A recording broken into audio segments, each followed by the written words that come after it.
नमो भगवते वासुदेवाय।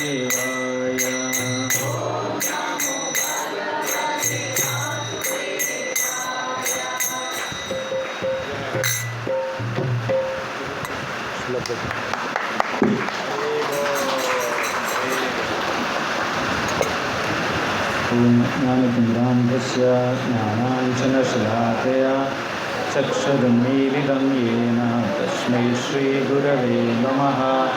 नमो ॐ विष्णुपादाय कृष्णप्रेष्ठाय भूतले श्रीमते भक्तिवेदान्त स्वामिनिति नामिने। नमस्ते सारस्वते देवे गौरवाणी प्रचारिणे निर्विशेष शून्यवादी पाश्चात्यदेशतारिणे। जय श्री कृष्ण चैतन्य प्रभु नित्यानंद श्री अद्वैत गदाधर गौरभक्तवृंद। हरे कृष्ण कृष्ण कृष्ण हरे हरे, हरे राम राम राम हरे हरे। हरि ओम। ഹരേ കൃഷ്ണ. നമ്മൾ ഇന്ന് ഇവിടെ വായിക്കുന്നത് ഇവിടെ പറഞ്ഞിട്ടുള്ളത് 9-ാമത്തെ അധ്യായത്തിൽ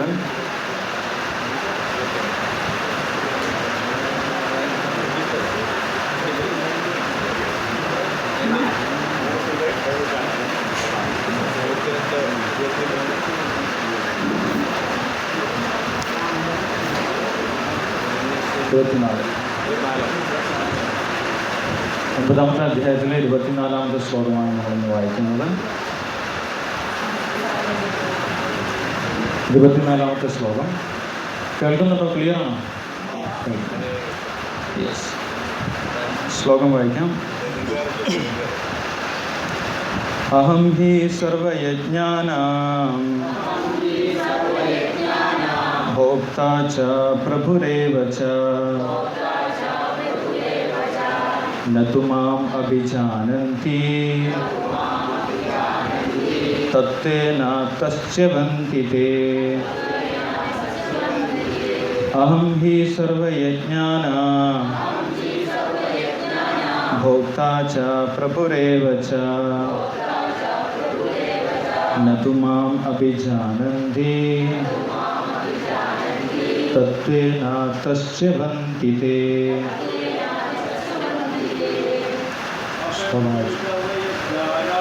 अहं हि सर्वयज्ञानां भोक्ता च प्रभुरेव च न तु माम् अभिजानन्ति तत्त्वेन तस्यवन्ति ते।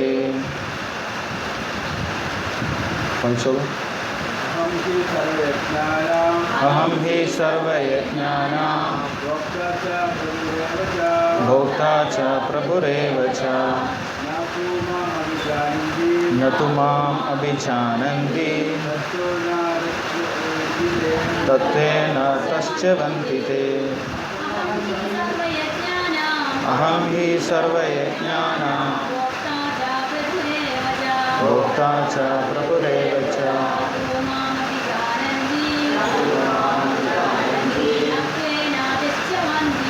तत्तेन तस्यवन्ति ते।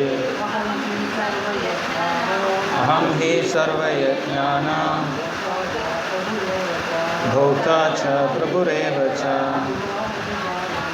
न तु माम् अभिजानन्ति तत्तेन तस्यवन्ति ते। अहं हि सर्वयज्ञानां भोक्ता च प्रभुरेव च न तु माम् अभिजानन्ति तत्तेन तस्यवन्ति ते। വാക്കർത്ഥം വായിക്കാം. ഹി തീർച്ചയായും, അഹം ഞാൻ, സർവയജ്ഞാന സർവയജ്ഞങ്ങളുടെയും ഭോക്താച്ച ഭോക്താവും പ്രഭു ഏവച്ച പ്രഭു തന്നെയുമാകുന്നു. കിം തു എന്നാൽ, തത്വേന വേണ്ടതുപോലെ, മാം എന്നെ, ജനങ്ങൾ ന അഭിജാനന്തി അറിയുന്നില്ല. അതഃ അതുകൊണ്ട്, തേ അവർ ചലന്തി അധപതിക്കുന്നു. കീർത്തനം വായിച്ചുള്ളൂ.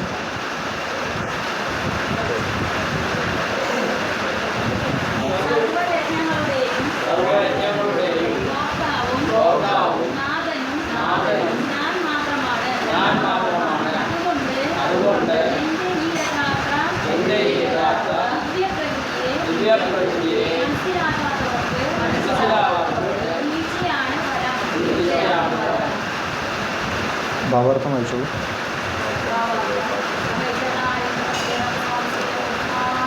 ജയ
ഈ ഭഗവത്ഗീതയിൽ ഭഗവാൻ നമ്മൾക്ക് നേരിട്ട്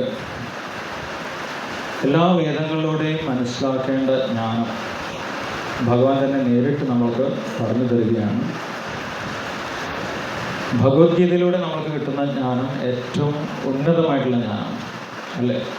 വേദങ്ങളിലൂടെ നമ്മൾക്ക് സ്റ്റെപ്പ് ബൈ സ്റ്റെപ്പായിട്ട് ജ്ഞാനം ലഭിക്കും. ഭഗവത്ഗീതയിൽ ഏറ്റവും ഉത്തമമായിട്ടുള്ള ജ്ഞാനമാണ് ഭഗവാൻ നൽകുന്നത്. ഈ അധ്യായത്തിൻ്റെ ആദ്യത്തിൽ തന്നെ ഭഗവാൻ പറഞ്ഞിട്ടുണ്ടായിരുന്നു, ഏറ്റവും ഉത്തമമായിട്ടുള്ള ജ്ഞാനമാണ് ഞാൻ നിനക്ക് നൽകാൻ പോകുന്നത് എന്ന് പറയും. ഈ ശ്ലോകം വായിക്കുമ്പോൾ തന്നെ നമ്മൾക്ക് മനസ്സിലാക്കാൻ സാധിക്കും, ഇത് എല്ലാവർക്കും അറിയുന്ന കാര്യമല്ല. ഭഗവാൻ പറയുന്നുണ്ട്, നധുമാം അഭിജാനന്തി തത്തേന തശ്ചവന്തിതേ. ഇവിടെ ഭഗവാൻ പറയുന്ന കാര്യം എല്ലാവർക്കും മനസ്സിലാക്കാൻ സാധിച്ചു കൊള്ളണമെന്ന് നിർബന്ധം ഇല്ല. വേദങ്ങളൊക്കെ പഠിച്ച് അതിൻ്റെ ഏറ്റവും സാരമാണ് ഭഗവത്ഗീതയിൽ നമുക്ക് പറഞ്ഞു തരുന്നത്.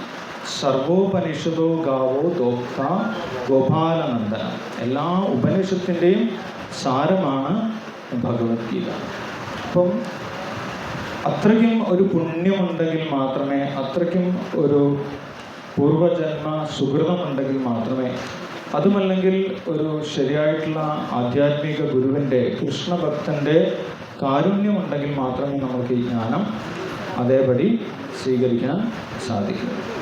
അപ്പം ഇവിടെ ഭഗവാൻ ആരെക്കുറിച്ചാണ് പറയുന്നത്? ആദ്യത്തെ വാക്ക് തന്നെ ആരെക്കുറിച്ചാണ്? അഹം എന്നാണ് ഭഗവാൻ പറയുന്നത് അല്ലേ. അഹം. ഭഗവാൻ ആരെക്കുറിച്ച് പറഞ്ഞു? ഭഗവാനെ കുറിച്ച് തന്നെ പറയുകയാണ്. സാധാരണ ഗതിയിൽ നമ്മളെ തന്നെ പറഞ്ഞു കഴിഞ്ഞാൽ ആൾക്കാരെന്ത് പറയും? എന്താ പറയുക, അയാൾ കുറച്ച് അഹങ്കാരം കൂടുതലാണ് എന്ന് പറയും അല്ലേ. എന്നെ തന്നെ പുകഴ്ത്തി പറയുന്ന ആൾ അല്ല, അയാളെ കുറിച്ച് തന്നെയാണ് എപ്പോഴും പറയുന്നത് എന്ന് പറയും. അത് നമുക്ക് ഇഷ്ടപ്പെടുമോ? ഇല്ല. പക്ഷെ ഭഗവാനെ കുറിച്ച് പറയുമ്പോൾ ഭക്തന്മാർക്ക് അത് വളരെയധികം ഇഷ്ടപ്പെടും അല്ലേ. ഭഗവാൻ, എൻ്റെ ഭഗവാൻ എങ്ങനെയാണ് എന്ന് പറഞ്ഞിട്ട് അവർ ഡിവോട്ടീസ്, ഭഗവാന്റെ ഭക്തന്മാർ അത് സന്തോഷപൂർവ്വം സ്വീകരിക്കും. കഥയന്തശ്ചമാം നിത്യം തുഷ്യന്തി രമന്തിച്ച അല്ലേ. ഭഗവാനെക്കുറിച്ച് ഭഗവാൻ പറഞ്ഞാലും ഭഗവാന്റെ ഭക്തന്മാർ പറഞ്ഞു കഴിഞ്ഞാലും ഭക്തന്മാർ അത് അതേപടി സ്വീകരിക്കും അല്ലെ. അർജുനൻ സ്വീകരിച്ചതുപോലെ അർജുനൻ പറഞ്ഞിട്ടുണ്ടായിരുന്നു, സർവമേത ഋതം മന്യേ യന്മാം വദസി കേശവ എന്ന് പറഞ്ഞിട്ടുണ്ടായിരുന്നു. അങ്ങ് പറഞ്ഞതെല്ലാം ഞാൻ അതേപടി സത്യമായി, ഋതം എന്ന് പറഞ്ഞു കഴിഞ്ഞാൽ സത്യമാണ്, സത്യമായിട്ട് സ്വീകരിക്കുന്നു എന്നാണ്. അപ്പോൾ ഭഗവാനെക്കുറിച്ച് എന്ത് പറഞ്ഞു കഴിഞ്ഞാലും, ഭക്തന്മാർ ശാസ്ത്രം അനുസരിച്ച് ഭഗവാനെക്കുറിച്ച് പറഞ്ഞു കഴിഞ്ഞാലും ഭഗവാന്റെ ഭക്തന്മാർ എന്ത് ചെയ്യും? അതേപടി സന്തോഷത്തോടു കൂടി സ്വീകരിക്കും. പക്ഷേ ഭഗവാന്റെ ഭക്തന്മാരല്ലാത്തവർക്ക് അത് സ്വീകരിക്കാൻ സാധിക്കുകയില്ല. കാരണം എന്താണ്? അവിടെ ഒരു ഫാക്ടറുണ്ട്. അവിടെ ഒരു അസൂയ എന്ന് പറഞ്ഞൊരു ഫാക്ടറുണ്ട്, അല്ലേ? ഈ അധ്യായത്തിൻ്റെ ആദ്യത്തിൽ തന്നെ ഭഗവാൻ പറയുന്നുണ്ട്, അനസൂയവേ, നിനക്ക് അസൂയയില്ലാത്തത് കൊണ്ടാണ് നിനക്കൊക്കെ ഞാൻ പറഞ്ഞു തരുന്നത്. അപ്പം അസൂയ ഉണ്ടെങ്കിൽ നമ്മൾക്ക് മറ്റൊരു വ്യക്തിയെ അംഗീകരിക്കാൻ സാധിക്കില്ല എന്നാണ് പറയുന്നത്, അല്ലേ? നമ്മൾക്ക് അംഗീകരിക്കാൻ ഏറ്റവും ബുദ്ധിമുട്ടുള്ളത് ആരെയാണ്? വേറൊരാളെയാണ്, അല്ലേ? നമ്മളുമായിട്ട് ബന്ധപ്പെട്ട എല്ലാ കാര്യങ്ങളും നമ്മൾ അംഗീകരിക്കും, അല്ലേ? അത് ഞാൻ ചെയ്തതാണ്. അപ്പം നമ്മുടെ മനസ്സ് എങ്ങനെയെങ്കിലും അതിനെ എന്താണ് പറയാം, അത് കുഴപ്പമില്ല എന്ന് പറയും മനസ്സ്. നമ്മൾ ചെയ്യുന്നതിനൊക്കെ നമ്മൾ എങ്ങനെയെങ്കിലും ന്യായീകരണം കണ്ടെത്തും. വേറൊരാൾ ചെയ്താലോ അതേ കാര്യം വേറൊരാൾ ചെയ്തു കഴിഞ്ഞാൽ അതങ്ങനെയല്ല. കാരണം എന്താണ്? അവിടെ ഒരു ഫാക്ടർ ഉണ്ട്, എൻവിയസ്നെസ്, അസൂയ എന്ന് പറഞ്ഞിട്ടുള്ള ഒരു കാര്യമാണ്.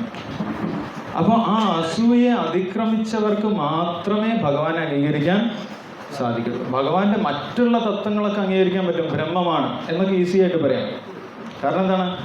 ബ്രഹ്മം എന്നുള്ള നിലവാരത്തിൽ ഒരു വ്യക്തിയില്ല, അല്ലേ? ഒരു വ്യക്തിയെ അംഗീകരിക്കേണ്ട ആവശ്യമില്ല. എല്ലാ കാലത്തും നിലനിൽക്കുന്ന ശാശ്വതമായിട്ടുള്ള ബ്രഹ്മം, അതിനെ നമുക്ക് ഈസി ആയിട്ട് അംഗീകരിക്കാം. കാരണം എന്താണ്? അവിടെ വ്യക്തിയില്ലാത്തത് കൊണ്ട് അസൂയില്ല. നമ്മൾക്ക് അസൂയ ആരോടാണ് തോന്നുന്നത്? ഒരു വസ്തുവിനോട് നമ്മൾക്ക് ഒരിക്കലും അസൂയ തോന്നുന്നില്ല, അല്ലേ? എനിക്ക് ഈ മൈക്കിനോട് ഒരിക്കലും അസൂയില്ല. പക്ഷെ വേറൊരാളോട് എനിക്ക് അസൂയ ഉണ്ടാവാൻ സാധ്യതയുണ്ടെന്നല്ല, അസൂയ ഉണ്ടാവും.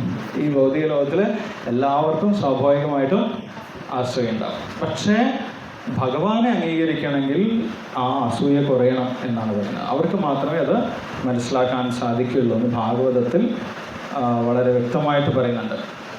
ഭാഗവതവും ഭഗവത്ഗീതയൊക്കെ അങ്ങനെയുള്ളവർക്ക് വേണ്ടിയിട്ടാണ് എന്ന് പറയും. നിർമ്മത്സരാണ് സദാ, അസൂയില്ലാത്തവർക്ക് വേണ്ടിയിട്ടാണ് ഭഗവത്ഗീതയും ഭാഗവതം. അതുകൊണ്ട് ഭഗവാനെ കുറിച്ച് പറയുന്ന കാര്യം അവർ സന്തോഷത്തോടു കൂടി സ്വീകരിക്കണം. അപ്പോൾ ഭഗവാൻ എന്താണ് ഇവിടെ പറയുന്നത്?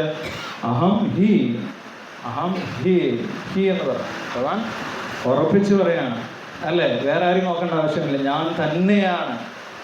ഭഗവാൻ പറയുന്നത് ഞാനാണ് എന്നല്ല, ഞാൻ എല്ലാ യജ്ഞങ്ങളുടെയും ഭോക്താവാണ് എന്നല്ല ഭഗവാൻ പറയുന്നത്, ഞാൻ തന്നെയാണ് എന്ന് പറയുന്നത്, ഉറപ്പിച്ച് പറയുന്നത്. അതാണ് ഹി എന്ന് പറയുന്നത്. അഹം ഹി, ഞാൻ തന്നെ, വേറെ ആരും നോക്കേണ്ട ആവശ്യമില്ല, ഞാനാണ് എല്ലാ യജ്ഞത്തിൻ്റെയും ഭോക്താവ്. അഹം ഹി സർവയജ്ഞാന, ഏതെങ്കിലും ഒന്നോ രണ്ടോ യജ്ഞത്തിൻ്റെ അല്ല, വേദങ്ങളിൽ ഇതുവരെ എത്ര യജ്ഞത്തിനെ കുറിച്ച് പറഞ്ഞിട്ടുണ്ടോ? വേദങ്ങളിൽ ഒരുപാട് തരത്തിലുള്ള യജ്ഞങ്ങളെ കുറിച്ച് പറയുന്നുണ്ട് എന്നാണ് പറയുന്നത്, അല്ലേ? അതാണ് ശ്രീല പ്രഭാതരുടെ ഭാവാർത്ഥത്തിൽ ആദ്യത്തെ വരിയിൽ തന്നെ ശ്രീല പ്രഭാതർ പറയുന്നുണ്ട്, വൈദിക ഗ്രന്ഥങ്ങളിൽ വിവിധ യജ്ഞങ്ങളെക്കുറിച്ച് പ്രസ്താവിച്ചിട്ടുണ്ട് എന്ന് പറയും. ഇപ്പോൾ വേദങ്ങളിൽ ആയിരക്കണക്കിന് യജ്ഞങ്ങളെക്കുറിച്ച് പ്രസ്താവിച്ചിട്ടുണ്ട്, പറഞ്ഞിട്ടുണ്ട് എന്നാണ് പറയുന്നത്. അപ്പം യജ്ഞം ചെയ്യുക എന്ന് പറയുന്നത് മനുഷ്യന് മാത്രം ചെയ്യാൻ പറ്റുന്ന ഒരു കാര്യമാണ്, അല്ലേ? മനുഷ്യർക്ക് യജ്ഞം ചെയ്യാൻ സാധിക്കും. യജ്ഞം എന്ന് പറഞ്ഞാൽ എന്തിനാണ് നമ്മൾ യജ്ഞം ചെയ്യുന്നത്? അത് നമ്മുടെ ഒരു നന്ദി സൂചകമാണ്, അല്ലേ? നന്ദിയുള്ള ആളുകളായിരിക്കണം മനുഷ്യന്മാർ, അല്ലേ? മനുഷ്യൻ എന്ന് പറഞ്ഞു കഴിഞ്ഞാൽ ഒരു ക്വാളിറ്റി നന്ദി പ്രകടിപ്പിക്കുകയാണ്. നമുക്ക് ആരെങ്കിലും എന്തെങ്കിലും ഒന്ന് തന്നു കഴിഞ്ഞാൽ നമ്മൾ അറ്റ്ലീസ്റ്റ് എന്ത് പറയും? താങ്ക് യു പറയും, അല്ലേ? സന്തോഷം, വളരെ നന്ദി. അദ്ദേഹത്തിനോട് നമ്മൾക്ക് മനസ്സിലൊരു അടുപ്പമുണ്ടാവും, ഒരു ബഹുമാനമുണ്ടാവും, അദ്ദേഹത്തിനോട് ഒരു കടമയുണ്ടാവും, അല്ലേ? അത് സ്വാഭാവികമാണ് മനുഷ്യരിൽ. അതില്ലെങ്കിൽ നമ്മൾ മനുഷ്യൻ എന്നുള്ള അവസ്ഥയിൽ നിന്ന് താഴോട്ട് പോകും, നന്ദിയില്ലാത്ത ആളുകളായിട്ട് പോകും. അപ്പം നമ്മൾ ആ നന്ദി പ്രകടിപ്പിക്കുകയാണ് ചെയ്യുന്നത്. നമ്മൾ ഒരു മനുഷ്യനായിട്ട് ജനിച്ച ഉടനെ ഒരുപാട് കാര്യങ്ങൾ സ്വീകരിക്കേണ്ടി വരുമെന്നാണ് പറയുന്നത്. ഒന്നും ആരിൽ നിന്നും സ്വീകരിക്കാതെ നമ്മൾക്ക് ജീവിക്കാൻ സാധിക്കുന്നില്ല, അല്ലേ? എനിക്ക് ആരെയും വേണ്ട, എനിക്കൊന്നും വേണ്ട, എനിക്ക് നിങ്ങളുടെ ഒന്നും ഒരു സഹായം ആവശ്യമില്ല എന്ന് നമ്മൾ പറയുമായിരിക്കും. ചിലപ്പോൾ നമ്മൾ പറയും, ദേഷ്യം വരുമ്പോഴൊക്കെ പറയും, വീട്ടിലൊക്കെ നമ്മൾ അടി ഉണ്ടാക്കി കഴിഞ്ഞാൽ എനിക്ക് ഒന്നും വേണ്ട, നിങ്ങളുടെ സഹായമൊന്നും വേണ്ട എന്ന് നമ്മൾ പറയും. പക്ഷെ അങ്ങനെ മുന്നോട്ട് പോകാൻ പറ്റുമോ? ഇല്ല. കുറച്ച് കഴിഞ്ഞാൽ വീണ്ടും കോംപ്രമൈസ് ആവും അല്ലേ? കാരണം എന്താണ്? എന്തെങ്കിലും സഹായം നമുക്ക് ആവശ്യമുണ്ടാവും. ഇതേപോലെ തന്നെയാണ് നമ്മൾക്ക് പല മനുഷ്യരോട് മാത്രമല്ല നമ്മൾക്ക് സഹകരണം അല്ലെങ്കിൽ സഹായം ആവശ്യമുള്ളത്, നമ്മൾക്ക് ദേവന്മാരോടും സഹായം ലഭിക്കുന്നുണ്ട് എന്നാണ് പറയുന്നത്. ദേവന്മാരിൽ നിന്ന് നമ്മൾക്ക് സഹായം ലഭിക്കുന്നുണ്ട്. അപ്പോൾ ഒരു മനുഷ്യൻ നമ്മുടെ സനാതന ധർമ്മം അനുസരിച്ച് അല്ലെങ്കിൽ വർണ്ണാശ്രമ വ്യവസ്ഥ അനുസരിച്ച് ദിവസവും മിനിമം 5 തരത്തിലുള്ള യജ്ഞമെങ്കിലും ചെയ്യണമെന്നാണ് വേദങ്ങളിൽ പറയുന്നത്. ആയിരക്കണക്കിന് യജ്ഞങ്ങളെ കുറിച്ച് പറയുന്നുണ്ട്. അതെല്ലാ യജ്ഞങ്ങളും 5 കാറ്റഗറിയിലാണ് വരുന്നത്. 5 വിഭാഗത്തിൽപ്പെട്ട യജ്ഞങ്ങളാണ് വേദങ്ങളിലൊക്കെ പറയുന്നത്. അതേതൊക്കെയാണ് കേട്ടിട്ടുണ്ടോ? നമ്മൾ ആരോടൊക്കെയാണ് നന്ദി പ്രകടിപ്പിക്കുന്നത്? ഒന്ന് ദേവന്മാരോട് അല്ലേ? ദേവയജ്ഞം എന്ന് പറയും. ദേവന്മാരെ നമ്മൾക്ക് എന്തെങ്കിലും തരുന്നുണ്ടോ? രാവിലെ നമ്മൾ എണീറ്റ് ഉടനെ ഒരു ദേവൻ വന്നിട്ട് നമ്മൾക്ക് എന്തെങ്കിലും തരുന്നുണ്ടോ? വാതിൽ കോളിംഗ് ബെല്ല് അടിക്കുന്നു, ആ ഇന്ന ദേവൻ. ആരാണ്? ദേവേന്ദ്രൻ. ആരെങ്കിലും ദേവൻ വരുന്നുണ്ടോ? ഉണ്ട്. ഒരുപാട് ദേവന്മാർ. ഇപ്പോൾ ദേവേന്ദ്രൻ പ്രവർത്തിച്ചുകൊണ്ടിരിക്കുന്നുണ്ട് അല്ലേ? നമ്മൾ ഏത് ഡിപ്പാർട്ട്മെൻറ്റാണ് ഈ മഴ പെയ്യിപ്പിക്കുന്നത്? നമ്മളെ ഗവൺമെൻറ്റിൻ്റെ, കേരള ഗവൺമെൻറ്റിൻ്റെ ഏത് ഡിപ്പാർട്ട്മെൻറ്റാണ് മഴ പെയ്യിക്കുന്നത്? ഒരു ഡിപ്പാർട്ട്മെൻറ്റിന് മഴ പെയ്യിക്കാൻ സാധിക്കില്ല അല്ലേ? അവർക്ക് ഇറിഗേഷൻ ഡിപ്പാർട്ട്മെൻറ്റൊക്കെ ഉണ്ട്. പക്ഷേ ഇറിഗേഷൻ ഡിപ്പാർട്ട്മെൻറ്റിന് വെള്ളം കിട്ടണമെങ്കിൽ ദേവേന്ദ്രൻ്റെ ഡിപ്പാർട്ട്മെൻറ്റിൽ നിന്ന് കിട്ടണം അല്ലേ? അപ്പോൾ ദേവേന്ദ്രൻ പ്രവർത്തിക്കുന്നുണ്ട്. ആ ദേവൻ പ്രവർത്തിക്കുന്നത് കൊണ്ട് ഇവിടെ മഴ പെയ്യുന്നു, ചെടികളൊക്കെ ഉണങ്ങി പോകാതിരിക്കുന്നു, നമ്മൾക്ക് ആവശ്യമായിട്ടുള്ള പച്ചക്കറികളൊക്കെ കിട്ടുന്നു അല്ലേ? ഇവിടെ നമ്മൾ തേങ്ങ വലിച്ചു കഴിഞ്ഞ ദിവസം. മഴ പെയ്തില്ലെങ്കിൽ തേങ്ങ ഉണങ്ങി പോകും, തേങ്ങ കിട്ടില്ല. ഇന്നത്തെ സാമ്പാറിൽ തേങ്ങ ഉണ്ടാവില്ല. അപ്പോൾ ഇവിടെ സാമ്പാറിൽ തേങ്ങ ഉണ്ടെങ്കിൽ നമ്മൾ ആരോട് നന്ദി പ്രകടിപ്പിക്കണം? ഇന്ദ്രനാണ് അതിൻ്റെ ഡിപ്പാർട്ട്മെൻറ്റ്, ശരിക്കുള്ള ഡിപ്പാർട്ട്മെൻറ്റ് ഇന്ദ്രനാണ്. അപ്പം നമ്മൾ പറയുന്നുണ്ടോ ദിവസം ഇന്ദ്രനോട്? നമ്മൾ തേങ്ങ അരച്ച് സാമ്പാർ ഉണ്ടാക്കുന്നുണ്ട്, ഇന്ദ്രനോട് ആരെങ്കിലും നന്ദി പറയാറുണ്ടോ? ഇല്ല. നമ്മൾ പച്ചക്കറി കഴിക്കുന്നുണ്ട്, വെണ്ടക്ക, തക്കാളി ഇതൊക്കെ കഴിക്കുന്നുണ്ട്, അരി കഴിക്കുന്നുണ്ട് ദിവസം. ഇതൊക്കെ മഴ പെയ്ത് കഴിഞ്ഞാൽ, വെള്ളം വന്നു കഴിഞ്ഞാൽ നമ്മൾക്ക് കിട്ടുന്നുള്ളൂ, അല്ലെങ്കിൽ ഉണങ്ങിപ്പോവും. നന്ദി പ്രകടിപ്പിക്കുന്നുണ്ടോ? ഇല്ല അല്ലേ? അപ്പം ആ മനുഷ്യൻ എന്നുള്ള അതാണ് കണ്ടത്. മനുഷ്യൻ എന്നുള്ള നിലവാരത്തിൽ നമ്മൾ നന്ദി പ്രകടിപ്പിക്കണം എന്നാണ് പറയുന്നത്. നന്ദി പ്രകടിപ്പിച്ചു കഴിഞ്ഞാൽ അവിടെ സന്തോഷമാകും, അവർക്ക് ഹാപ്പിയാവും. അപ്പം നമ്മൾ ഡിസ്റ്റർബ് ചെയ്യുന്നില്ല. അത്യുഷ്ണം, അതിശൈത്യം, അതിവർഷം, അനാവൃഷ്ടി ഇതൊന്നും ഉണ്ടാകുന്നില്ല. സമയാസമയങ്ങളിൽ മഴയുണ്ടാകും, അല്ലെങ്കിൽ അസമയത്ത് മഴയുണ്ടാകും, ഒലിച്ചു പോകും. രാവിലെ എഴുന്നേറ്റ് നോക്കുമ്പോൾ വീടും പൊടിയൊന്നും ഉണ്ടാവില്ല. അങ്ങനത്തെ ബുദ്ധിമുട്ടുണ്ടാകും. അതിനു വേണ്ടിയിട്ടാണ് മനുഷ്യന്മാരോട് യജ്ഞം ചെയ്യണമെന്ന് പറയുന്നത്. അതും ദേവയജ്ഞം. വ്യത്യസ്തമായിട്ടുള്ള ദേവന്മാരെ നമ്മൾ സഹായിക്കുന്നുണ്ട്. ഇപ്പോൾ ഇത് നമ്മൾ പറഞ്ഞ പോലെ ഇന്ദ്രദേവൻ, അതേപോലെ രാവിലെ തന്നെ ഒരു ദേവൻ വരുന്നതുകൊണ്ടാണ് നമ്മൾ എഴുന്നേൽക്കുന്നത് അല്ലേ? സൂര്യദേവൻ. സൂര്യൻ വന്നിട്ട് നമ്മളൊക്കെ കടന്നു പറയും രാവിലെ ആയില്ല എന്ന് പറഞ്ഞിട്ട് ഒരു ജീവി എഴുന്നേൽക്കില്ല, ഒറ്റ ജീവിയും എഴുന്നേൽക്കാൻ പോകുന്നില്ല. സൂര്യദേവൻ അല്ലേ? അതേപോലെ ചന്ദ്രദേവൻ. ചന്ദ്രൻ എന്താണ് ചെയ്യുന്നത്? നമ്മൾ ഈ മാങ്ങയൊക്കെ കഴിക്കുമ്പം അതിൽ നല്ല ടേസ്റ്റ് ഉണ്ട് അല്ലേ? അതിനുള്ള രുചി, എല്ലാ ഫ്രൂട്ട്സിനും രുചി കൊടുക്കുന്നത് ചന്ദ്രപ്രകാശം കിട്ടുന്നത് കൊണ്ടാണ്. അപ്പോൾ ചന്ദ്രദേവൻ. ഇപ്പോൾ നമ്മൾ മാങ്ങ കഴിക്കുമ്പോൾ ചന്ദ്രനെ ഓർക്കാറുണ്ടോ? ഇല്ല. ഏത് ചന്ദ്രൻ? അടുത്ത വീട്ടിലെ ചന്ദ്രനാണ്. ആ ചന്ദ്രേട്ടൻ തന്നതാണ്, അദ്ദേഹത്തിന് നന്ദി ചിലപ്പോൾ നമ്മൾ പറയും. പക്ഷേ ചന്ദ്രൻ, ഭഗവാൻ പറയുന്നുണ്ട്, ആ ചന്ദ്രൻ്റെ രസത്തിൽ നിന്നാണ് എല്ലാ ഫലങ്ങൾക്കും ഔഷധ സസ്യങ്ങൾക്കും നമ്മളെന്തെങ്കിലും മരുന്നുകളൊക്കെ ഉപയോഗിക്കും അല്ലേ? അതിനൊക്കെ രുചി, രസം കിട്ടുന്നത് ചന്ദ്രൻ്റെ സഹായം കൊണ്ടാണ്. വരുണദേവനുള്ളത് കൊണ്ടാണ് നമ്മൾക്ക് വെള്ളം ലഭിക്കുന്നത് എന്ന് പറയുന്നത്. അപ്പോൾ പണ്ട് കാലത്ത് ആളുകൾക്ക് ആ ഒരു കൾച്ചർ ഉണ്ടായിരുന്നു. നമ്മുടെ സനാതന ധർമ്മത്തിൽ അവർക്ക് ആ കൾച്ചർ, ആ സംസ്കാരമുള്ളത് കൊണ്ട് ദേവന്മാർ തരുന്നതിനൊക്കെ അവർ തിരിച്ച് നന്ദി പറയും. അതിനാണ് യജ്ഞം എന്ന് പറയുന്നത്, ദേവയജ്ഞം. ഇപ്പം നമ്മളെല്ലാം വാങ്ങി വയ്ക്കും, എന്നിട്ട് നമ്മൾ ഒന്നും തിരിച്ചു കൊടുക്കുന്നില്ല. അങ്ങനെയുള്ള ആളുകൾ കള്ളന്മാരാണെന്നാണ് ഭഗവത്ഗീതയിൽ പറയുന്നത് അല്ലേ? അങ്ങനെയുള്ള ആൾക്കാർക്ക് കള്ളന്മാർക്കുള്ള പണിഷ്മെൻറ്റ് കിട്ടും എന്ന് പറയും. പക്ഷെ നമ്മൾ ചെയ്യുന്നുണ്ട് കേട്ടോ, ഭക്തന്മാർ പേടിക്കേണ്ട ആവശ്യമില്ല. അപ്പം ദേവന്മാർക്കുള്ള യജ്ഞം ചെയ്യണം. അതേപോലെ പിന്നെ ആർക്കാണ്? പിതൃക്കൾക്കുള്ള യജ്ഞം ചെയ്യണം എന്നാണ് പറയുന്നത്. പിതൃക്കൾ നമ്മൾക്ക് വേണ്ടി എന്താണ് ചെയ്തത്? പിതൃക്കൾ ചെയ്തത് കൊണ്ടാണ് നമ്മൾക്ക് പഴയ വീട് കിട്ടിയത്, അല്ലെങ്കിൽ നമുക്ക് സ്ഥലം കിട്ടിയത്, അല്ലെങ്കിൽ നമ്മുടെ ശരീരം കിട്ടിയത്. അല്ലേ? നമുക്ക് ശരീരം കിട്ടിയത് എങ്ങനെയാണ്? ആ പിതൃക്കളിൽ നിന്ന്. ആ പിതൃക്കൾ നമ്മുടെ അച്ഛനിൽ നിന്നും അമ്മയിൽ നിന്നാണ് നമുക്ക് ശരീരം കിട്ടിയത്. ആ ശരീരം കിട്ടാൻ കാരണം അവരുടെ പിതൃക്കളാണ്. അപ്പോൾ അതിന് നമ്മൾ ഈ ശരീരം കൊണ്ട് നമ്മൾക്ക് നല്ല രീതിയിൽ പ്രവർത്തിക്കാൻ സാധിക്കുന്നുണ്ടെങ്കിൽ നമ്മൾ ആരോട് നന്ദിയുള്ളവരായിരിക്കണം? പിതൃക്കളോട് നന്ദിയുള്ളവരായിരിക്കണം. അപ്പോൾ പിതൃയജ്ഞം ചെയ്യും. ദേവയജ്ഞം, പിതൃയജ്ഞം, ഭൂതയജ്ഞം. ഭൂതയജ്ഞം, ഭൂതം എന്ന് പറഞ്ഞു കഴിഞ്ഞാൽ ഭൂതപ്രേത പിശാചുക്കളല്ല. ഭൂതം എന്ന് പറഞ്ഞു കഴിഞ്ഞാൽ എല്ലാ ജീവികളെയും ഭൂതം എന്ന് തന്നെയാണ് പറയുന്നത്. നമ്മളൊക്കെ ഒരു ഭൂതമാണ്, അല്ലേ? നമ്മളൊക്കെ ഒരു തരത്തിൽ ഭൂതം തന്നെയാണ്. അജീവഭൂതം, ജീവനുള്ള ഇവിടെ ഭൂമിയിൽ വന്ന അല്ലെങ്കിൽ ഈ ലോകത്ത് വന്ന എല്ലാം ഭൂതങ്ങളാണ്. അപ്പോൾ ഈ ചുറ്റുപാടുള്ള ഒരുപാട് ജീവികൾ നമ്മളെ സഹായിക്കുന്നുണ്ട്, അല്ലേ? നമ്മളെ ഈ പശുക്കൾ സഹായിക്കുന്നുണ്ട്. പശു ചാണകം തരുന്നുണ്ട്, നമ്മൾ കൃഷി ചെയ്യുന്നുണ്ട്, പാല് തരുന്നുണ്ട്, നമ്മൾ തൈര് കഴിക്കുന്നുണ്ട്. ഇതൊക്കെ ആ ജീവികൾ നമ്മളെ സഹായിക്കുന്നതാണ്, അല്ലേ? ഒരു ദിവസം നമ്മൾ തലേ ദിവസം വീട്ടിൽ പാലെടുത്തിട്ട് ഉറൊഴിച്ച് വയ്ക്കും, അടുത്ത ദിവസത്തേക്ക് തൈരാക്കാൻ വേണ്ടിയിട്ട്. അടുത്ത ദിവസം നമുക്ക് നല്ല തൈര് കിട്ടും. അതിനൊരുപാട് ജീവികൾ നമ്മളെ സഹായിക്കുന്നുണ്ട്, അല്ലേ? അതിലൊരുപാട് മൈക്രോ ഓർഗാനിസം പ്രവർത്തിക്കുന്നത് കൊണ്ടാണ് അത് അടുത്ത ദിവസം എന്തായി മാറുന്നത്?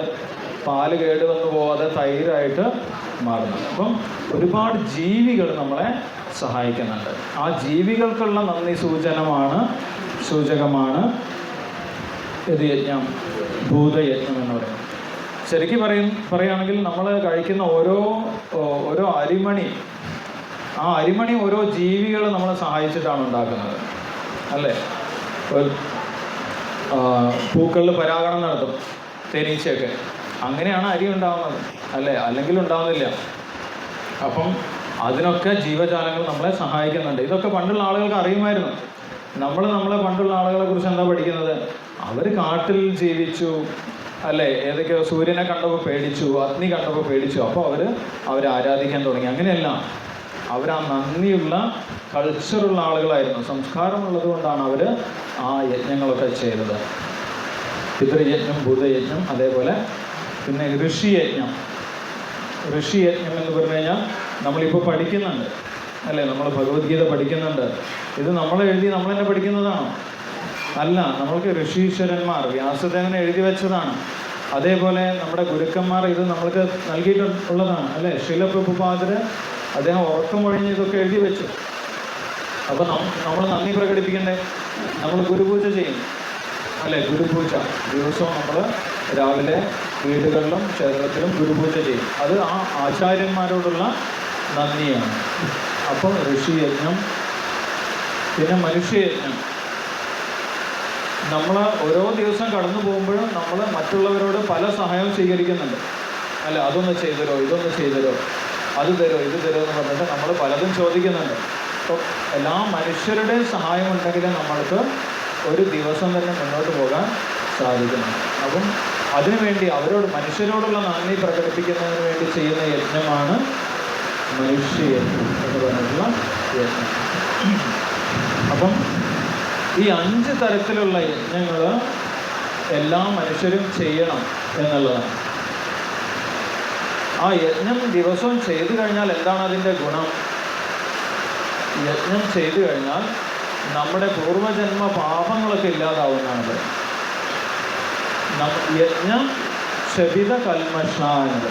യജ്ഞക്ഷപിത കൽമഷ, നമ്മുടെ പാപങ്ങളൊക്കെ യജ്ഞം ചെയ്യുന്നതിലൂടെയാണ് ഇല്ലാതാകുന്നത്. ആ പാപങ്ങൾ ഇല്ലാതായാൽ മാത്രമേ നമ്മൾക്ക് യജ്ഞത്തിൻ്റെ ഉദ്ദേശം എന്താണെന്ന് മനസ്സിലാക്കാൻ സാധിക്കുകയുള്ളൂ എന്നാണ് പറയുന്നത്.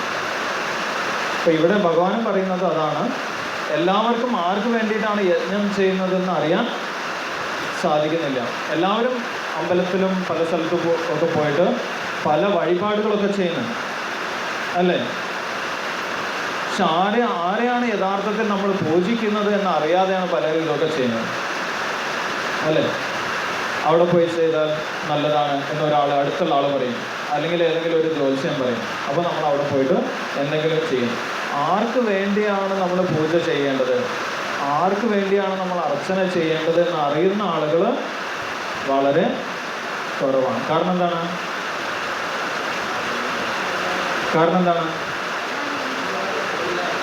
എന്താണ്? സമയമായി ആവാത്തത് കൊണ്ടാണ്.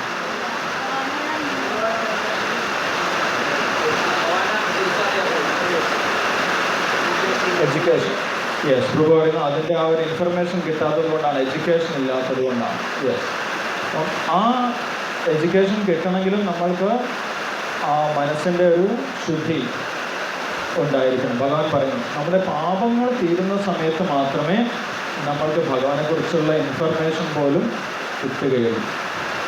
ഭഗവാൻ പറയുന്നുണ്ട് ഒരുപാട് ജന്മത്തിലെ ജ്ഞാനം കൊണ്ടും തപസ് കൊണ്ടും പുണ്യം നേടിയാൽ മാത്രമേ നമ്മൾക്ക് ഭഗവാനെക്കുറിച്ച് മനസ്സിലാക്കാൻ സാധിക്കും. അതുവരെ നമ്മൾക്ക് ആ യജ്ഞത്തിൻ്റെ ഉദ്ദേശം എന്താണെന്ന് പോലും മനസ്സിലാക്കാൻ സാധിക്കില്ല എന്നുള്ളത്. അതുവരെ യജ്ഞോദ്ദേശം അറിയാതെയാണ് നമ്മൾ യജ്ഞം ചെയ്യുന്നത്. ആ യജ്ഞോദ്ദേശം അറിയാൻ സാധിക്കുന്ന ആളുകളെ ഭഗവാൻ യജ്ഞവിധു എന്നാണ് പറയുന്നത്. ആരെങ്കിലും മനസ്സിലാക്കുകയാണ് ഈ കാര്യം, ഇവിടെ ഭഗവാൻ പറഞ്ഞിട്ടുള്ള കാര്യം എന്താണ് ഭഗവാൻ പറയുന്നത്? അഹം ഹി സർവയജ്ഞാനാം ഭോക്താച പ്രഭുരേവച. ഭഗവാൻ ശ്രീകൃഷ്ണനാണ് എല്ലാ യജ്ഞങ്ങളുടെയും ഭോക്താവ്, യജ്ഞങ്ങളൊക്കെ സ്വീകരിക്കുന്ന വ്യക്തി എന്ന് ആരെങ്കിലും മനസ്സിലാക്കുകയാണെങ്കിൽ ആ വ്യക്തി ആരാണ്? ആ വ്യക്തിയുടെ എല്ലാ പാപങ്ങളും തീർന്നു. ആ വ്യക്തി യജ്ഞവിധുവാണെന്ന് പറയുന്നു. യജ്ഞത്തിൻ്റെ ഉദ്ദേശം മനസ്സിലാക്കിയ വ്യക്തിയാണ്. ഇവിടെയും പറയുന്നത്, ഇവിടെ ശ്രീല പ്രഭാതനും പറയുന്നുണ്ട് യജ്ഞോദ്ദേശം ഗ്രഹിച്ചവർ. അപ്പോൾ ഇതൊരു സാധാരണ കാര്യമല്ല. യജ്ഞത്തിൻ്റെ ഉദ്ദേശം ആരെയാണ് യജ്ഞം ചെയ്ത് നമ്മൾ തൃപ്തിപ്പെടുത്തുന്നത് എന്ന് മനസ്സിലാക്കുന്നത് തന്നെ എന്താണ്? വലിയൊരു കാര്യമാണ്. ഒരുപാട് ജന്മങ്ങൾക്ക് ശേഷമാണ് നമ്മൾക്കിത് മനസ്സിലാവുന്നത്. എല്ലാ ജന്മത്തിലും നമ്മൾക്കത് മനസ്സിലാകുന്നില്ല എന്ന് ഭഗവാൻ നേരത്തെ പറയുന്നുണ്ട്. ബഹൂനാം ജന്മനാം അന്തേ ജ്ഞാനവാൻ മാം പ്രപദ്യതേ. ഭഗവാനെ കുറിച്ച് മനസ്സിലാക്കുന്നത് ഒരുപാട് ജന്മത്തിലെ ജ്ഞാനാർജനത്തിന് ശേഷമാണ്, പാപം തീരുന്ന സമയത്താണ്. ഭൂതാമദ്ഭാവമാകത എന്ന് ഭഗവാൻ പറഞ്ഞു. ശുദ്ധരായവർക്ക് മാത്രമേ ഭഗവാനെ കുറിച്ച് മനസ്സിലാകുകയുള്ളൂ എന്ന് ഭഗവാൻ പറയുന്നു. അപ്പോൾ വേദങ്ങളിൽ ഒരുപാട് യജ്ഞങ്ങളുണ്ടെങ്കിലും ഇവിടെ എന്താണ് പറയുന്നത്? ശിലപ്രഭാതർ പറയുന്നു ഭഗവത് പ്രീതിയെ മുൻനിർത്തിക്കൊണ്ടുള്ളവയാണ് ഈ സത്കർമ്മങ്ങളെല്ലാം എന്നിവിടെ വ്യക്തമാക്കുന്നു. ഭക്തന്മാർക്ക് ഇതിൽ സംശയം ഉണ്ടാകാൻ പാടില്ല എന്ന് ഭഗവാന് നിർബന്ധമുണ്ട്. ഭക്തന്മാർക്ക് സംശയം ഉണ്ടാകാൻ പാടില്ല. ഭക്തന്മാരായി കഴിഞ്ഞിട്ടും പിന്നെ നമ്മൾക്ക് സംശയം ഉണ്ടാകാൻ പാടില്ല. അതുകൊണ്ടാണ് ഭഗവാൻ ഉറപ്പിച്ച് പറയുന്നത് അഹം ഹി, ഞാൻ തന്നെയാണ്, ഇനി വീണ്ടും കറങ്ങേണ്ട ആവശ്യമില്ല. അപ്പോൾ അങ്ങനെയുള്ള ആളുകളെയാണ് ഭഗവത്ഗീതയിൽ ബുദ്ധി ഉറച്ച ആളുകൾ എന്ന് പറയും. ബുദ്ധി ഉറച്ച ആളുകൾ എന്ന് 2-ാമത്തെ അധ്യായത്തിൽ തന്നെ ഭഗവാൻ പറയുന്നുണ്ട്. ബഹുശാഖാഹി അനന്താശ ബുദ്ധയോ അവ്യവസായിന.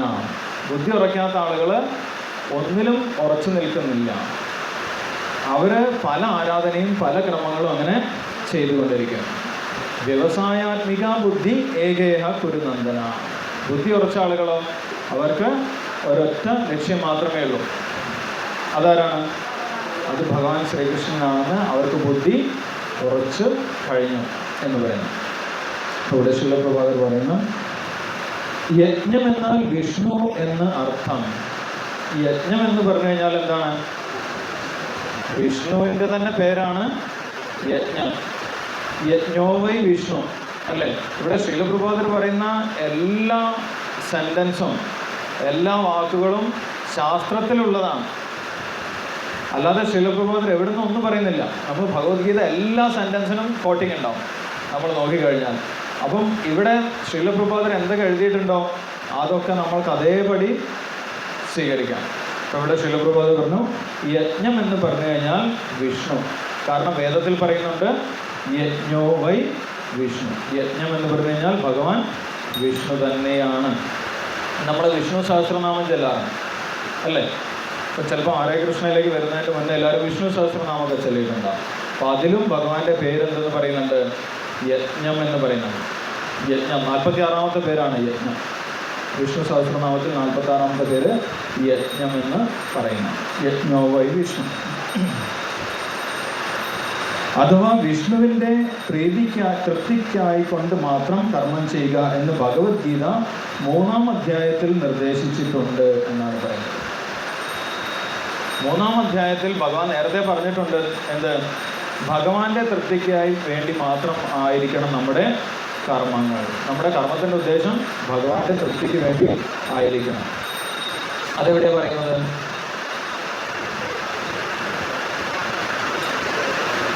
യെസ്, യജ്ഞാർത്ഥ കർമ്മണോ അന്യത്ര ലോകോയം കർമ്മബന്ധന എന്ന് പറയുന്നത്. യജ്ഞത്തിന് വേണ്ടി അല്ലാതെ ഭഗവാനെ തൃപ്തിപ്പെടുത്താത്ത എല്ലാ കർമ്മങ്ങളും നമ്മളെ ഇവിടെ കൂടുതൽ കൂടുതൽ കുടുക്കിയിടുന്നതാണ്. സാധാരണ ആളുകൾ പറയും, നിങ്ങൾ ഹാർഡ് വർക്ക് ചെയ്താൽ മതി, എല്ലാം മുറിയെ പണി ചെയ്താൽ പല്ല് മുറിയെ തിന്നാം, രണ്ടും മുറിഞ്ഞു പോകും. അല്ലേ? അവർ പറയുന്നത് കേട്ട് കഴിഞ്ഞാൽ എല്ലും മുറിയും ലാശ് പല്ലും മുറിയും, ലാശ് ഒന്നും ഉണ്ടാവും. രണ്ടും മുറിക്കാനുള്ള ഉപദേശങ്ങളാണ് നൽകുന്നത്. എല്ലും മുറിയെ പണി ചെയ്താൽ പല്ല് മുറിയെ തിന്നാം. എന്നിട്ട് ജീവിതാവസാനം വരെ അവർ ഹാർഡ് വർക്ക് ചെയ്തുകൊണ്ടിരിക്കുന്നത്. പക്ഷെ ഭഗവാൻ പറയുന്നത് അങ്ങനെയല്ല. ഭഗവാൻ പറയുന്നത് യോഗ കർമ്മസു കൗശലം. ഭഗവാന് വേണ്ടി കർമ്മം ചെയ്യണം. ഭഗവാന് വേണ്ടി കർമ്മം ചെയ്യുമ്പോഴാണ് നമ്മൾക്ക് മോചനം ഉണ്ടാകുന്നത്, ജീവിതത്തിൽ കൂടുതൽ സ്വാതന്ത്ര്യം ഉണ്ടാകുന്നത്. ഭഗവാന് വിപരീതമായിട്ട് നമ്മൾ ഹാർഡ് വർക്ക് ചെയ്താലോ കൂടുതൽ നമ്മൾ കുടുങ്ങാണ് ചെയ്യുന്നത്.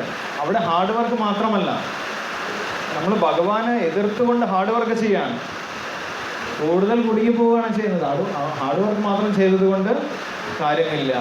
അപ്പം ഭഗവാൻ പറയുന്നത് ഹാർഡ് വർക്കല്ല, ഭഗവാൻ പറയുന്നത് സ്മാർട്ട് വർക്കാണ്. അതെ, ഇപ്പം എല്ലാവരും സ്മാർട്ട് വർക്കിനെ കുറിച്ചാണ് പറയുന്നത്. സ്മാർട്ട് വർക്ക്, നിങ്ങളെല്ലാവരും സ്മാർട്ട് വർക്ക് ചെയ്യാം. എന്താണ് സ്മാർട്ട് വർക്ക്? ഭഗവാൻ ഭഗവത്ഗീതയിൽ പറയുന്നുണ്ട്, യജ്ഞാർത്ഥ കർമ്മണോ അന്യത്ര ലോകോയം കർമ്മബന്ധന. ഭഗവാന് വേണ്ടി ചെയ്യുന്നതാണ് സ്മാർട്ട് വർക്ക്. ഭഗവാന് വേണ്ടി ചെയ്യാത്തത് സ്മാർട്ടല്ലാത്ത വർക്കാണ്. അപ്പോൾ ഇവിടെ പറയുന്നു, വിഷ്ണുവിനെ തൃപ്തിപ്പെടുത്താൻ വേണ്ടി കർമ്മം ചെയ്യുക എന്നാണ് ഭഗവത്ഗീത 3-ാമത്തെ അധ്യായത്തിൽ പറയുന്നത്. മാനവിക സാമൂഹിക രീതിയുടെ തികവറ്റ് രൂപം വർണ്ണാശ്രമ വ്യവസ്ഥ വിഷ്ണു പ്രീതിക്ക് വേണ്ടി മാത്രം നിലകൊള്ളുന്നു. വർണ്ണാശ്രമ വ്യവസ്ഥ വേദങ്ങളിലൊക്കെ നിർദ്ദേശിക്കുന്ന കാര്യം അവസാനം എന്തിനു വേണ്ടിയിട്ടുള്ളതാണ്? ഭഗവാൻ വിഷ്ണുവിനെ തൃപ്തിപ്പെടുത്താൻ വേണ്ടിയിട്ടാണ്.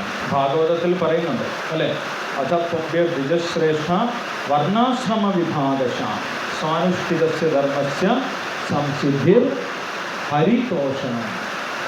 ഹരിയെ തൃപ്തിപ്പെടുത്താൻ വേണ്ടിയിട്ടാണ് നമ്മുടെ എല്ലാവിധ കർമ്മങ്ങളും. ഹരിയെ തൃപ്തിപ്പെടുത്തുന്നത് അല്ലെങ്കിൽ ശ്രമ ഏവഹി കേവലം എന്നാണ് പറയുന്നത് അല്ലേ.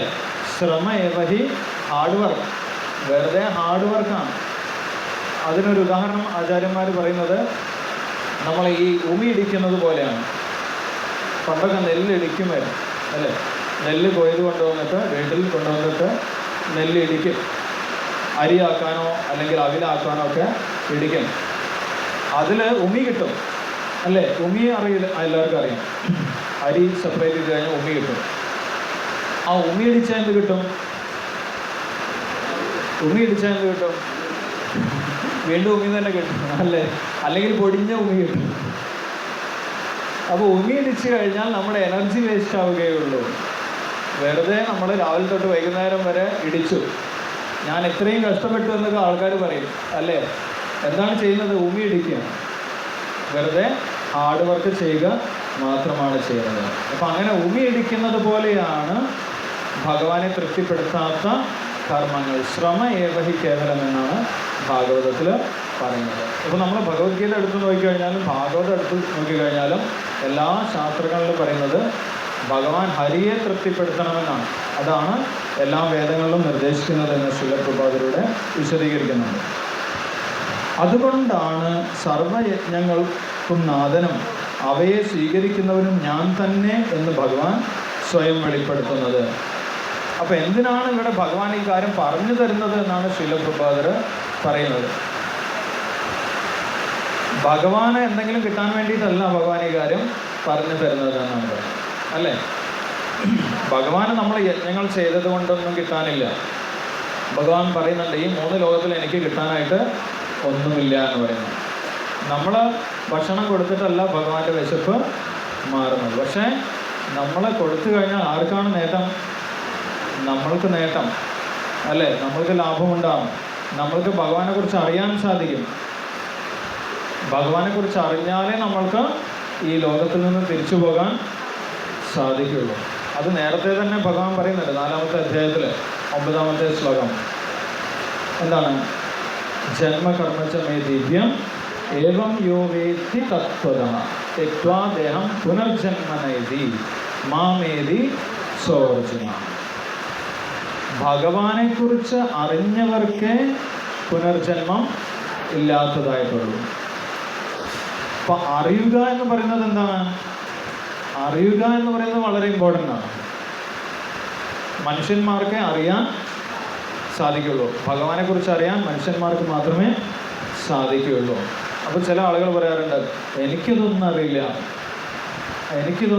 ഞാനെങ്ങനെ ചെയ്യുന്നുണ്ട്, എനിക്കിതൊന്നും അറിയാനുള്ള കഴിവില്ല എന്ന് പറയും. പക്ഷെ യഥാർത്ഥത്തിൽ കഴിവില്ലാഞ്ഞിട്ടല്ല, നമ്മൾക്ക് താല്പര്യം ഇല്ലാഞ്ഞിട്ടാണ് അല്ലേ? അപ്പം അങ്ങനെ അറിവില്ലായ്മയിൽ തന്നെയാണ് നമ്മൾക്ക് ജീവിക്കേണ്ടതെങ്കിൽ യഥാർത്ഥത്തിൽ മനുഷ്യജന്മത്തിൻ്റെ ആവശ്യം തന്നെ ഇല്ല. ഭഗവാൻ എന്തിനാണ് നമ്മൾക്ക് ഈ മനുഷ്യജന്മം തന്നത്? ഭഗവാനെ കുറിച്ച് അറിയാൻ വേണ്ടിയിട്ടാണ് അല്ലേ? കാരണം മനുഷ്യജന്മത്തിലെ ഭഗവാനെ കുറിച്ച് അറിയാൻ സാധിക്കുന്നുള്ളൂ. അത് കിട്ടിയിട്ട് നമ്മൾ പറയുകയാണ് എനിക്കൊന്നും അറിയില്ല എന്ന് പറഞ്ഞു കഴിഞ്ഞാൽ അടുത്ത ജന്മം എന്തായിരിക്കും? ഒന്നും അറിയണ്ടല്ലോ. അപ്പോൾ ഒന്നും അറിയണ്ടാത്ത ജന്മങ്ങളായിരിക്കും അല്ലെ? 84 ലക്ഷം ശരീരങ്ങളിൽ 80 ലക്ഷം ശരീരത്തിൽ ഒന്നും അറിയണ്ടാത്ത ശരീരങ്ങളാണ്. ഫ്രീ ആയിട്ട് അവർക്ക് ഒന്നും അറിയാണ്ട് ജീവിക്കാം. ഈ ഭഗവാനെ കുറിച്ച് അറിഞ്ഞ് ഒന്നും ടെൻഷൻ അടിക്കേണ്ട യാതൊരു ആവശ്യമില്ല. ഭഗവത്ഗീത ക്ലാസ്സിൽ സത്സംഗത്തിലൊന്നും വരണ്ട, ഫ്രീ ആയിട്ട് അലഞ്ഞു നിരിഞ്ഞ് നടക്കാം. അല്ല, അവർ വിളിക്കൂല. അവിടെ പോകുന്ന പട്ടിയോ പൂച്ചയൊന്നും ഇങ്ങോട്ട് വരും, ഗീത ക്ലാസ് ഉണ്ട് അവിടേക്ക് വരണം എന്നൊന്നും ആരും നിർബന്ധിക്കുന്നില്ല. അവർക്ക് അങ്ങനെ ഫ്രീ ആയിട്ട് നടക്കാം. അപ്പം അങ്ങനെ അറിയില്ല എന്നൊക്കെ പറഞ്ഞവർക്ക് വീണ്ടും ഭഗവാൻ ആ ഒരു സ്വാതന്ത്ര്യം കൊടുക്കും അല്ലേ? ജഗന്യ ഗുണവൃത്തിസ്ഥോ അധോ ഗച്ഛന്തി താമസ. ഇരുട്ടിലിരിക്കാൻ താല്പര്യമുള്ളവർക്ക്, അറിയാതെ ഇരിക്കാൻ താല്പര്യമുള്ളവർക്ക് അറിയാതെ തന്നെ ഇരിക്കാം. ചില ആളുകൾ ഇപ്പോൾ വലിയ സമ്മേളനമൊക്കെ കോഴിക്കോട് നടക്കാൻ പോകുന്നുണ്ട് 12-ാം തീയതി. എന്താണ്? ഈശ്വരനില്ല എന്ന് പറഞ്ഞിട്ടുള്ള വലിയ സമ്മേളനം. ഈശ്വരനെ കുറിച്ചുള്ള സമ്മേളനം തന്നെയാണ്, പക്ഷേ ഈശ്വരനില്ല എന്നാണ് പറയുന്നത്. ശ്രീ ജഗന്നാഥ ബൽദേവ് സുഭദ്രാമരാണി ടീച്ചർ.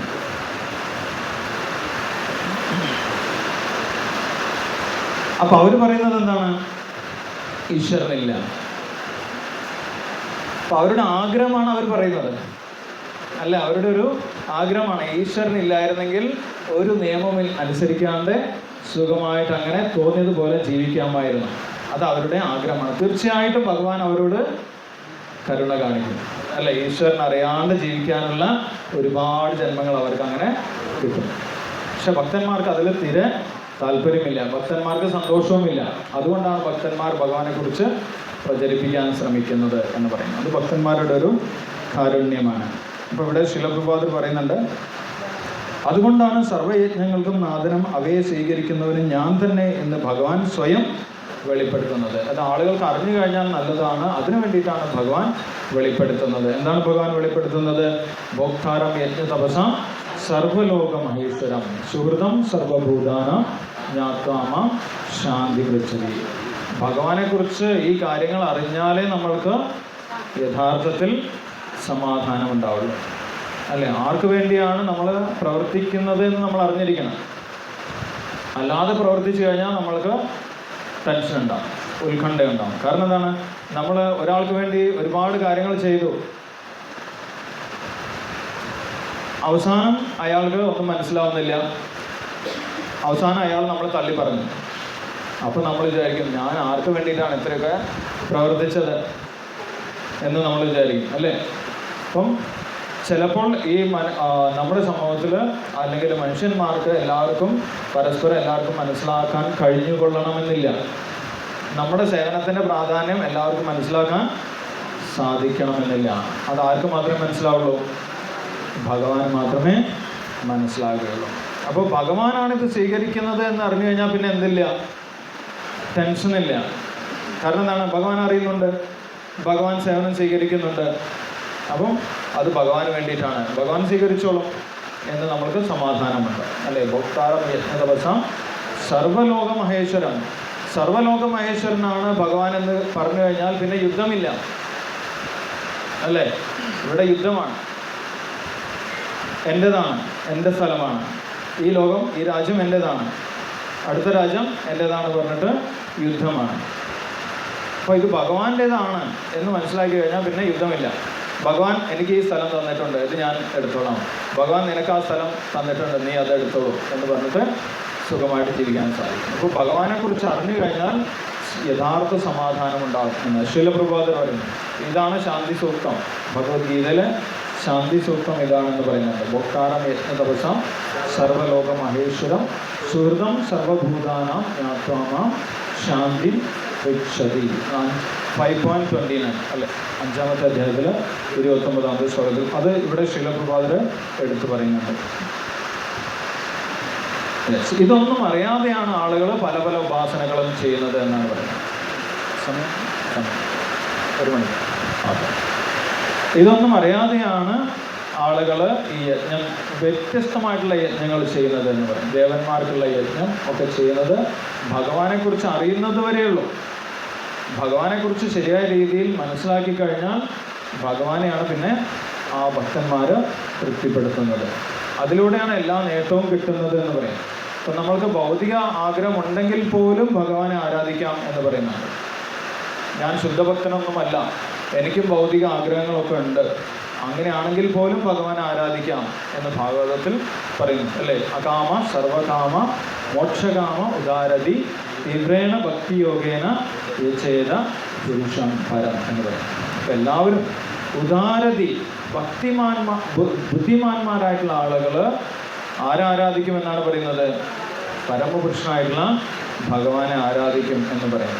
അവർ യജ്ഞം കൊണ്ട് ഭഗവാനെ ആരാധിക്കും. ഓരോ യുഗത്തിലും ഓരോ യജ്ഞമാണുള്ളത് നമ്മൾക്കറിയാം. കലിയുഗത്തിൽ വളരെ ഈസി യജ്ഞമാണ്, അല്ലേ? ഏത് യജ്ഞമാണ്? ഹരേ കൃഷ്ണ കൃഷ്ണ കൃഷ്ണ ഹരേ ഹരേ, ഹരേ രാമ രാമ രാമ ഹരേ ഹരേ. ഇങ്ങനെ നാമസങ്കീർത്തനം കൊണ്ട് കലിയുഗത്തിൽ ബുദ്ധിമാന്മാരായിട്ടുള്ള ആളുകൾ ഭഗവാൻ ശ്രീകൃഷ്ണനെയും ഭഗവാൻ ശ്രീ ചൈതന്യ മഹാപ്രഭുവിനെയും ആരാധിക്കും എന്നാണ് ഭാഗവതത്തിൽ പറയുന്നത്. യജ്ഞ സങ്കീർത്തനപ്രായ യജന്തി സുമേധസ. ആരാണ് സുമേധസന്മാർ? ഭക്തന്മാരാണ് സുമേധസ്. ഹരേ കൃഷ്ണ. ശിലപ്രഭുമാക്കി ജയ്. സമയമായിട്ടുണ്ട്. ഗ്രന്ഥ ശ്രീമദ് ഭഗവത്ഗീത കി ജയ്. ശിലപ്രഭുപാദ് കി ജയ്.